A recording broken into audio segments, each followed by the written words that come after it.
Queen's Park is returning today from its extended summer break. So much has happened since the MPPs last sat, from rising unemployment and tariff woes to school board overhauls and contentious opposition leader reviews. There's plenty to tackle. We've got Queen's Park reporter Sean Jeffers here to guide us through it all. And Sean, let's start with the top of Doug Ford's agenda for this session. Well, Dwight, as you said right off the top, it's going to be a short session, 28 days, but we expect it will be jam-packed with legislation. The government obviously wants to move on further tariff relief. Premier Doug Ford signaling that in a number of speeches last week. And, you also touched on a couple of the hot button issues that are going to come up. Speed cameras, the government promising to effectively ban them across the province, and contemplating larger changes for school boards, which could be controversial. Let's hear from Tory strategist Sam Duncan, a former policy advisor to Premier Doug Ford, on what he expects to see in this session. Expect a lot of legislation very quickly. I would caution there's some risk there. And I think the government has to manage speed versus consultation. And they've at times gone too fast on things and had to pull back different policies or different rules. So I think the risk is to get it right.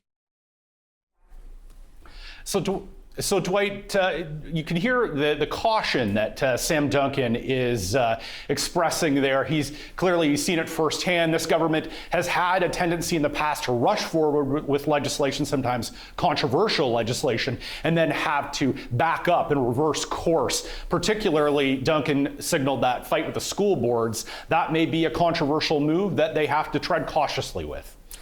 It's been a tough summer for both opposition parties after disappointing leadership reviews, Sean, and we know Liberal leader Bonnie Crombie is leaving. So what are the opposition parties saying about this new session now?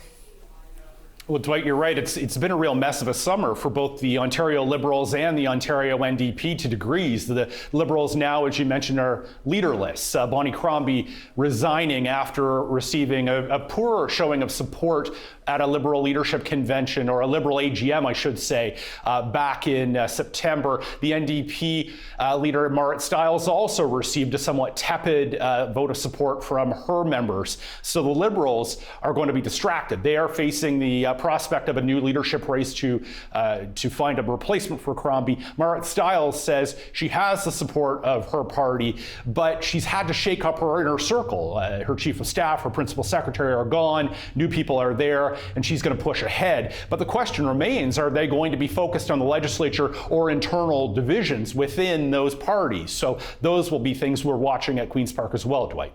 Actually, let's hear, while we're on the topic, let's hear from Erin Morrison. She is an NDP strategist about what the NDP needs to do. It is very obvious that Doug Ford, his record is catching up to him. He wants to sit for as few days as possible, face as few question periods as possible, and then get the heck out of Dodge. He's looking for this to be a short session with a tight agenda, and hopefully let everybody go home for Christmas break and forget all about politics. So Dwight, right there, you can hear Erin Morrison saying the NDP, they're going to try and push the agenda and focus on holding the government to account. Sean, Ford's popularity remains high since the winter election. Do you foresee anything politically that could change that this session? You know, the economy is foremost in a lot of people's minds these days, and the management of the economy and how Doug Ford is able to respond to tariffs and the threat of tariffs is probably going to be key here. We've got 800,000 people out of work in the province, and they're looking for tariff relief measures. And the Skills Development Fund is another controversy that's been bubbling. I'll be following both, Dwight. Thank you, Sean.